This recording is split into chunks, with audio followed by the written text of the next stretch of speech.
మీరు ఒక youngest person, looks handsome, but మీరు కూడా ఎవరైనా ఒక పర్సన్ తో లవ్ ట్రాక్ నడిపిస్తే ఫైనల్ వరకు ఉండేవారేమో అని మా అభిప్రాయం. ఎవరున్నారు? ఆయిష వెళ్ళిపోయింది మధ్యలో.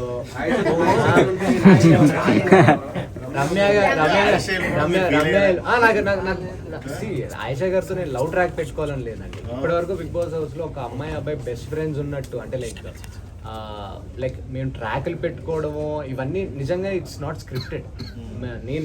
నేను ఇంతకుముందు నేను కూడా తక్కువ అంచనా వేసేవాడిని, నేను ఎందుకు వెళ్ళాలి అందులోకి అనుకునేవాడిని. వెళ్ళినాక నాకు తెలిసింది ఏంటి అని అంటే, ప్రతి ఒక్క యంగ్స్టర్కి నేను చెప్తుంది ఒకటే, ఏ ఆపర్చునిటీ వచ్చినా యూటిలైజ్ చేసుకోండి.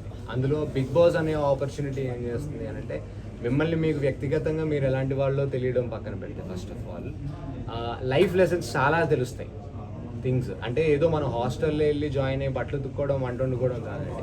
మనం ఇమీడియట్గా ఫ్రెండ్షిప్ చేసిన వాళ్ళనే మనం నామినేట్ చేయాలి. మన గురించి తెలుసుకుంటున్న వాళ్ళే మన ఫ్రెండ్స్ కాదు, వాళ్ళు మనల్ని నామినేట్ చేయడానికి కూడా మనతో ఫ్రెండ్షిప్ చేస్తూ ఉండొచ్చు. సో అక్కడ మంచి ఉంటుంది, చెడు ఉంటుంది. సో మీరు ఇండివిజువలే, అక్కడ ఆలోచించే విధానం మీద ఇండివిజువల్ అయి ఉండాలి. ఆడాలి అంటే అక్కడ టాస్కుల్లో మీకు కూడా ముగ్గురిని కాంపౌండ్ చేసి పెడతారు, కంపానియన్స్ని పెడతారు. సో బాండింగ్సే ఉండాలి అనేది కాదు, అది ఫామ్ అవుతుంది. అదొక ఫీలింగ్స్తో ఫామ్ అవుతుంది, ఒక ఎమోషన్లో ఫామ్ అవుతుంది.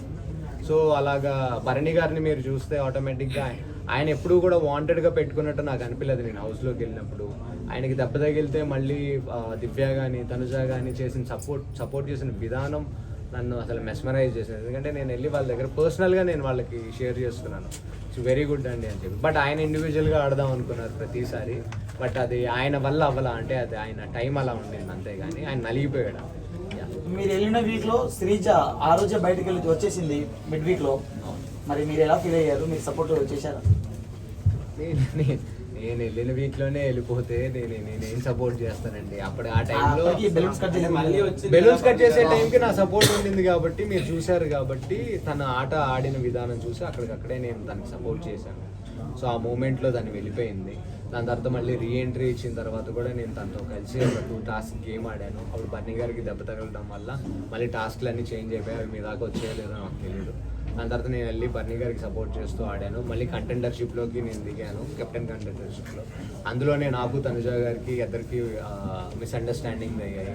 సో అది మీరు అనుకున్నట్టు అందులో నేనే గుడ్ అయ్యాను బేసిక్. ఎందుకంటే అక్కడ నేను ఎక్కడా కూడా ఆవిడకి మాట ఇవ్వలేదు. అది మీరు ఎక్కడ చూసుకున్నా మీకు తెలుస్తుంది. ఆవిడ మిస్అండర్స్టాండ్ చేసుకున్నారు అక్కడ. సో దాని తర్వాత రియలైజ్ అయ్యి వీ ప్లేడ్, మేము ఆడాము. దాని తర్వాత బయటకు వచ్చిన తర్వాత ఓకే ఇలా గేమ్ ఉంటుంది, వెనకాల వీళ్ళు ఇలా ప్లాన్ చేసుకుంటారు. సో ఓజీస్ టీమ్ చాలా స్ట్రాంగ్గా ఉండిందండి ఫైర్ స్టార్మ్స్ కంటే. సో అంతకుమించి ఏమీ లేదు. 5 వీక్స్ తర్వాత మీరు ఎంట్రీ ఇచ్చారు వైల్డ్ కార్డ్గా, కానీ మీరు 4 వీక్స్లోనే బయటికి రావడం గల కారణాలు ఏమైనా చెప్పగలుగుతారా? కారణాలు ఏముందండి, జనాలకి నన్ను చాలా తొందరగా చూడాలనుంది, బయట కలవాలని అంటే తొందరగా తీసుకొచ్చాను. జనాలకి లేదు, వాడు అక్కడే ఉండి ఓకేలే సరే వాడు ఆడుతున్నాడా లేదా, ఓకే అక్కడే ఉండి ఎంటర్టైన్ చేస్తాడా అని అనిపిస్తే అక్కడే ఉంచుకుంది అంతే. సో కళ్యాణ్ గెలిచారు, అతను గెలుస్తాడని మీరు ఏమైనా ఎక్స్పెక్ట్ చేశారా? సో కళ్యాణ్ గెలుస్తాడని అంటే నాకు ఎప్పుడు ఎవరి మీద ఎక్స్పెక్టేషన్స్ లేవండి. ఎందుకంటే నేను చెప్పాను కదా, మనం ఎవరి మీద అయితే ఎక్స్పెక్టేషన్స్ పెట్టుకుంటామో అక్కడ ట్విస్ట్ అండ్ టర్న్స్ అయిపోతూ ఉండేవి.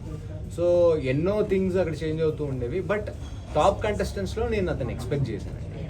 సో ఇమాన్యుయల్ గారికి అన్యాయం జరిగిందని చెప్పి కొంతమంది అంటున్నారు, దానిపై మీ ఒపీనియన్ ఏంటి? ఇమాన్యుయల్ గారికి అన్యాయం జరిగిందనే ఒపీనియన్ నేను యాక్సెప్ట్ చేయడం అవన్నీ కాదులే. కానీ ఇమాన్యుయల్ లేకపోతే హౌస్ లేదండి, అదైతే నిజం. ఇమాన్యుయల్ లేకపోతే అప్పటిదాకా ఇప్పుడు ఎంతమంది విన్ అయినా, ఎంతమంది విన్ అవ్వకపోయినా, ఎంతమంది టాప్ 5కి వెళ్ళినా దాని అంతటికే కారణం ఇమాన్యులే.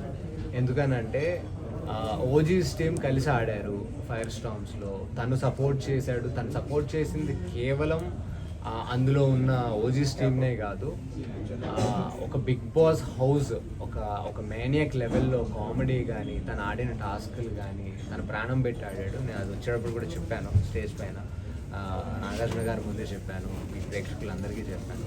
Emmanuel is one of the best entertainer, at the same time చాలా స్పోర్టివ్, చాలా చురుకైన వ్యక్తి.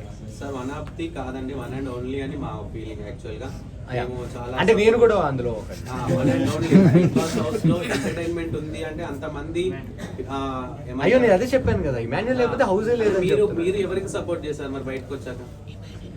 నేను బయటకు వచ్చిన తర్వాత ఇమాన్యుల్ అయినా నాకు కళ్యాణ్ అయినా పర్వాలేదు, ఇమాన్యుల్ అయినా పర్లేదు. అంటే ఎవరికైతే డబ్బులు చాలా ఇంపార్టెంటో, డీమాన్ పవన్కి కావాలి, తన సూట్ కేసు రావాలి అని అనుకున్నాను, తనకు వచ్చింది. నేను ఇమాన్యుల్ని ఆ పొజిషన్లో అయితే నేను